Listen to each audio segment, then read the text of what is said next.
Bienvenue, bonjour à tous. Aujourd'hui, nous recevons Lorenzo Monge qui cumule des casquettes, musicien, auteur-compositeur dans le groupe Les Passagers, directeur de camps sportifs, mais aussi businessman qui a lancé sa propre ligne de vêtements de sport. Le mot du jour est une qualité et pas la moindre, n'est-ce pas Jean-Louis ? Aujourd'hui, Hélène lève le voile sur un pays complexe, connu autrefois sous le nom de Perse, il s'agit de l'Iran. Nous aurons le plaisir de découvrir ou redécouvrir Philippe Decourroux, chanteur engagé à différents niveaux et notamment dans la lutte contre la traite humaine. Bonjour Paul, le look de Chosen, ça vous tente ? Ah bah tout à fait, hein. On a le même look, vous voyez bien. Bonjour Laurence, bonjour Lorenzo. Bonjour.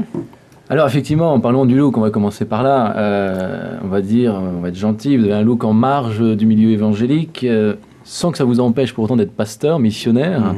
Et d'ailleurs, vous aimez dire, je n'ai pas la tête d'un bon chrétien, mais je ressemble à l'image traditionnelle que l'on accorde au Christ. Félicitations. J'ai dit ça. Sobre.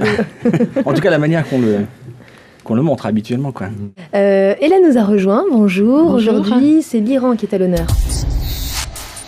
Tout à fait. Et comme vous avez dit, autrefois, c'était appelé la Perse, mais le mot Iran est dérivé d'un mot arien qui voudrait dire noble. Et ce pays noble a aujourd'hui une constitution qui garantit la liberté de religion pour les chrétiens. Mais il est impossible pour les chrétiens d'avoir une vie chrétienne publique. Vendre une Bible en langue perse est un délit. Se réunir dans une église de maison est illégal. Alors bonjour Philippe Decourroux, bonjour. Vous vivez dans le Jura suisse. Après une double formation percussion et chant, vous enseignez au Conservatoire de la Chaux-de-Fonds tout en vous consacrant à votre carrière de chanteur. Alors une dizaine d'albums en vente, dont le tout dernier sorti récemment, enregistré avec l'Orchestre Philharmonique de Prague. Et puis de style, on va dire, plutôt pop-rock harmonique, c'est ça ? Pop-rock symphonique. Symphonique, voilà.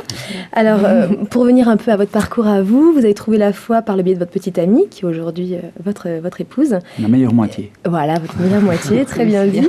Et vous n'a pas invité la bonne. Tant pis pour vous. On est content de celle qu'on a sur le plateau quand même. Et donc, vous avez eu envie de parler de cette expérience qui a changé de votre vie à travers la musique. Pourquoi ? Alors, je dirais que c'est pas une envie. C'est pas une envie, c'est un besoin. C'est un besoin qu'on pourrait comparer à, quelqu'un qui aurait trouvé expérimenté sur lui-même un remède miracle qui l'aurait guéri du cancer.